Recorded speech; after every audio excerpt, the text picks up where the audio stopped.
Ok, salve, salve! Voltando mais um bloco e agora sim a gente vai trabalhar aqui a parte da demonstração indireta dentro aí do argumento.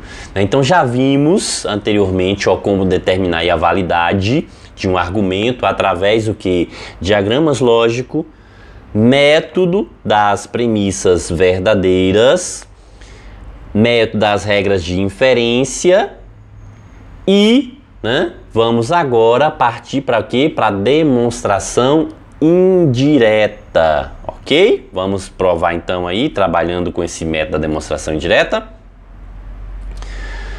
A situação problema aqui é a mesma, anterior. Aconteceu um crime em um determinado hotel na orla de Salvador e há 5 suspeitos: a camareira Ana, a copeira Bia, o cozinheiro Caio, o segurança Edu e o motorista Flávio.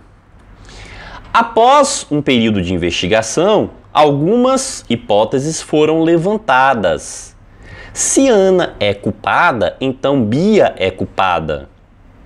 Ana é culpada ou Caio é inocente. Se Caio é inocente, então Edu é culpado e Flávio é culpado. Bia não é culpada. Pede-se, item 1, utilizando o método das premissas verdadeiras, encontre o verdadeiro culpado ou os verdadeiros culpados. Item 2, aplicando as regras de inferência, mostre que Edu é culpado. Item 3, prove, através da demonstração indireta, que Caio é inocente. Ok, e o que já vimos lá anteriormente, que a gente pode pegar cada proposição simples aí e representar por uma letra, e a gente utilizou a letra aí inicial do nome de cada pessoa para facilitar a leitura. E também o que escrevemos as hipóteses iniciais que foram apresentadas aí no problema na forma da linguagem aí de símbolo, ou seja, representação literal. No bloco anterior, usando a demonstração direta, regras de inferência com o método aí das regras de inferência, provamos que o argumento, aí essa premissa 1, premissa 2, premissa 3, premissa 4 e essa conclusão é válido, ou seja, o que a gente provou lá? Que Edu era culpado. Então, a partir desse argumento apresentado aí, a gente acabou provando que Edu é culpado, utilizando regras de inferência. Também encontramos os culpados pelo crime em o mesmo argumento aí, com a premissa 1, 2, 3, 4 e conclusão, usando a demonstração direta através das premissas verdadeiras. Então a gente utilizou aí a método das premissas verdadeiras e a gente encontrou os verdadeiros culpados. Além de provar que Edu era culpado, a gente também encontrou mais outro culpado aí pelo crime. Certo? E agora, o que a gente vai executar agora? Agora resolveremos o item 3, ou seja, provar através da demonstração indireta, que também é chamada de demonstração por absurdo, que Caio é inocente. Então veja que o foco agora não é mais provar que alguém é culpado, a gente tem que mostrar que alguém é inocente. Só que utilizando o que? A gente está mostrando aqui essa relaçãozinha que alguém é inocente, a demonstração indireta. E como funciona isso? Qual é a definição? O que é, na verdade, essa demonstração indireta? Vamos definir isso aqui e resolver isso aí passo a passo para facilitar a compreensão aqui da situação problema. Vamos lá? Então, olha só. Demonstrar por absurdo consiste em negar a conclusão e deduzir logicamente uma contradição. Ou seja, que uma das premissas é falsa. Espera aí, professor. Explique isso aí direito. Então vamos pegar aqui. Olha só, vamos entender. Um quadrinho aqui para a gente entender a comparação entre uma demonstração direta e uma demonstração indireta. Na demonstração direta, o que acontece? A gente tem as premissas, como exemplo lá que a gente tinha premissa 1, premissa 2, premissa 3, premissa 4 e uma conclusão. Então, na demonstração direta, que foi o método das premissas verdadeiras, por exemplo, o que a gente faz aqui? A gente parte o quê? Que todas as premissas são verdadeiras e a gente tenta mostrar que a conclusão também é verdadeira. Ou seja, se a gente partir que cada uma dessas premissas representa uma verdade e baseando-se nisso que foi afirmado aí em todas essas premissas, a gente consegue inferir uma conclusão também verdadeira a partir dessas informações já apresentadas. O que a gente tem aqui? Um argumento válido. Já na demonstração indireta, temos as mesmas premissas e a mesma conclusão. Ó, veja que o argumento é o mesmo. Premissa 1, 2, 3, 4 e a conclusão. Só que agora, na demonstração indireta, a gente vai partir da conclusão. Então a gente vai admitir, supor por absurdo que essa conclusão seja falsa, e a gente vai tentar achar uma contradição, ou seja, mostrar que pelo menos uma premissa será falsa. Então veja, olha só, agora a gente está supondo por absurdo aqui que a conclusão ela seja falsa. A gente vai usar essa informação dessa conclusão para resolver, para mostrar que de todas essas premissas aí, P1, P2, P3 e P4, pelo menos uma vai ter resultado falso. Aí caso isso aconteça, ou seja, ocorrendo exatamente essa situação, o argumento será válido. Ok, professor, eu entendi mais ou menos o que é o argumento válido. Sim, mas se para ser inválido, como que seria essa relação? Se ele está falando do argumento válido, como que seria essa relação do inválido? Então vamos observar. Olha só, na demonstração direta, a gente parte da premissa verdadeira para mostrar que a conclusão também é verdadeira. Então, ó, todas as premissas verdadeiras para mostrar que a conclusão é verdadeira. Caso eu não consiga mostrar que essa conclusão é verdadeira, ou seja, admitindo que todas as premissas são verdadeiras, e eu encontre uma conclusão falsa, então o que vai acontecer aqui? O argumento vai ser inválido. Ah, ok. Então, ó, se eu partir que todas as premissas são verdadeiras e conseguir mostrar que a conclusão também é verdadeira, o argumento é válido. Mas se eu não conseguir mostrar que essa conclusão é verdadeira, se eu chegar em um resultado que a conclusão aqui seja um valor falso, tem um valor lógico falso, aí o argumento será inválido.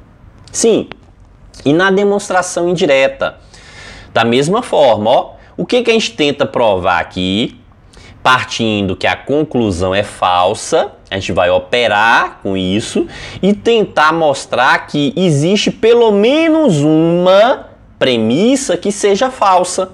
Então, o objetivo nosso aqui é mostrar que pelo menos uma é falsa. Sim, mas se eu não conseguir mostrar que pelo menos uma é falsa, ou seja, se eu partir da relação aqui da conclusão, admitindo que seja falsa, e quando eu verificar as premissas, todas elas forem verdadeiras, quer dizer que eu também tenho o quê? Um argumento inválido. Então veja, ó, que a situação do inválido aqui ela é a mesma, tanto para demonstração direta quanto para indireta. É admitir na direta que as proposições são verdadeiras e chegar a uma conclusão falsa. Na indireta é admitir a conclusão falsa e provar que todas as proposições são verdadeiras. Então o argumento é inválido.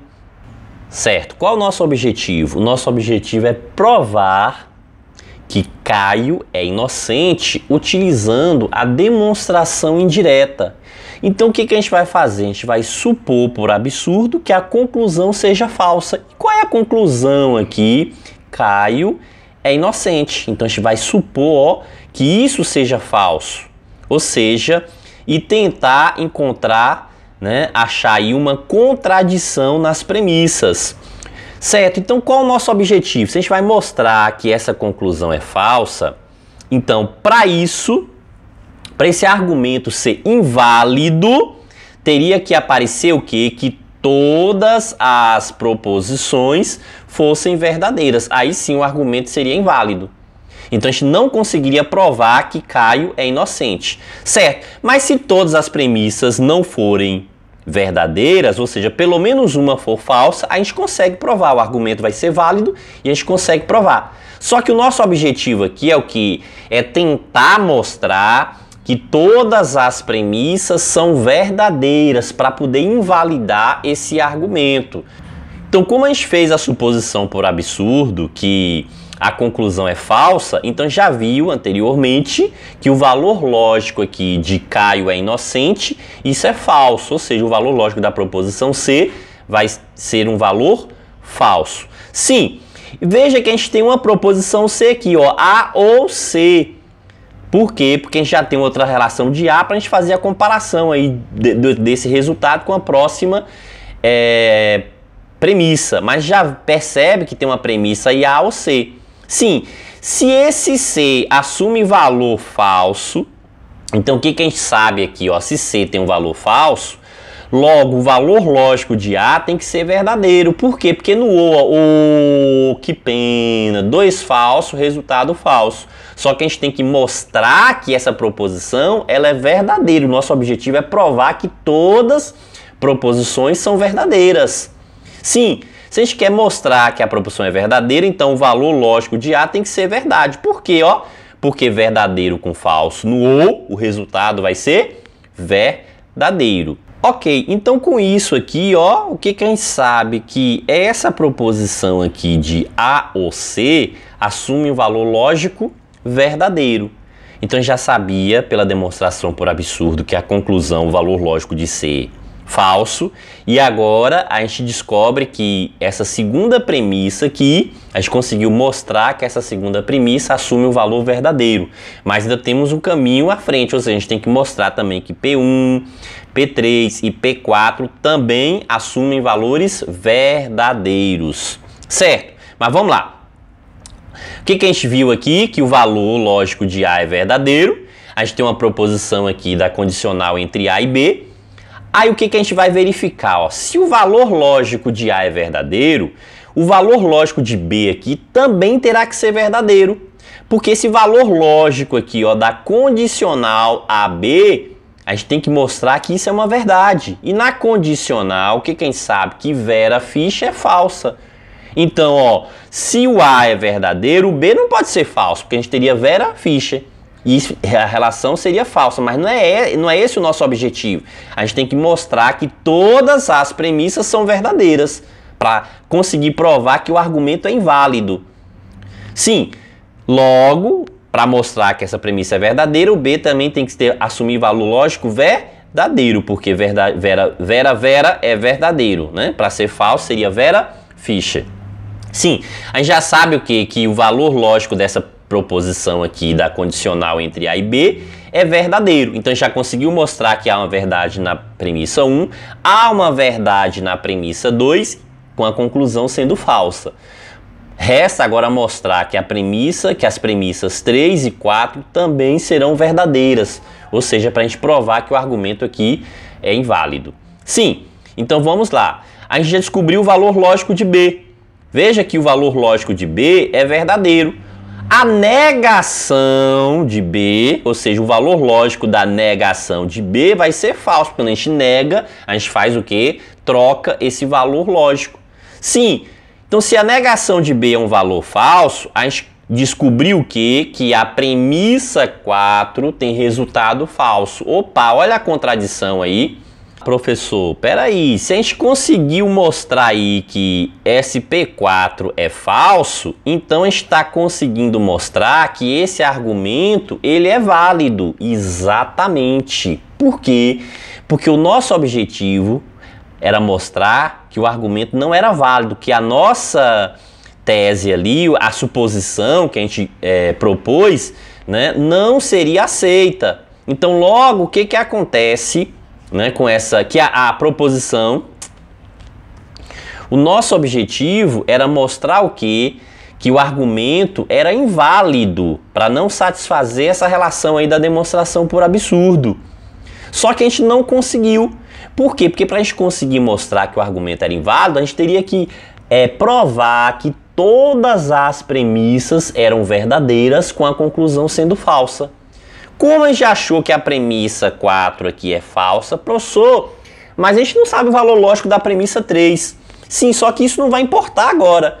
Porque basta mostrar que uma é falsa e a gente já conseguiu mostrar. Se a gente consegue mostrar que pelo menos uma premissa é falsa, a gente consegue provar o quê? Que o argumento ele é válido. Se a gente consegue mostrar aqui que o argumento é válido, ou seja, que essa contradição existe, então está provado que Caio realmente é inocente. Então vimos aí o que? A relaçãozinha da demonstração indireta. Eu sei que já é um pouquinho mais chata, é uma relaçãozinha assim, né, mais complicada, mas assim, qual é o foco, qual é o objetivo direto dessa demonstração indireta? É a gente partir da conclusão. Porque na demonstração direta, a gente partia o quê? Das premissas para chegar até a conclusão. Agora a gente vai partir da conclusão para chegar nas premissas. Só que com um detalhe, quando a gente faz a demonstração direta, a gente parte das verdades para achar uma verdade. Quando a gente faz a demonstração indireta, a gente parte, né, da relação falso, da conclusão sendo um valor lógico falso, para descobrir o quê? Uma falsidade entre as premissas, para isso que o argumento seja válido. Só que a gente tenta mostrar o processo contrário, já que a gente está tentando achar essa contradição, a gente faz pelo processo contrário. A gente não tenta buscar logo que essa proposição já é falsa de imediato, a gente tenta provar que todas as premissas sejam verdadeiras. Por quê? Porque o nosso objetivo é achar a contradição, então achar um falso. Ou seja, se eu consigo provar que todas são verdadeiras, eu não vou achar essa contradição. Então quer dizer que o argumento é inválido. Mas se eu conseguir provar, né? Se eu não conseguir provar que todas essas premissas são verdadeiras, ou seja, se uma for falsa, é porque houve a contradição. Se houve a contradição, então está satisfeita aí a demonstração por absurdo. E a gente consegue, né, provar essa conclusão como uma conclusão válida. Ok? Beleza? É isso aí. Pegue lá as questões, resolva as questões, treine. É isso aí. Grande abraço, nos veremos na próxima aula.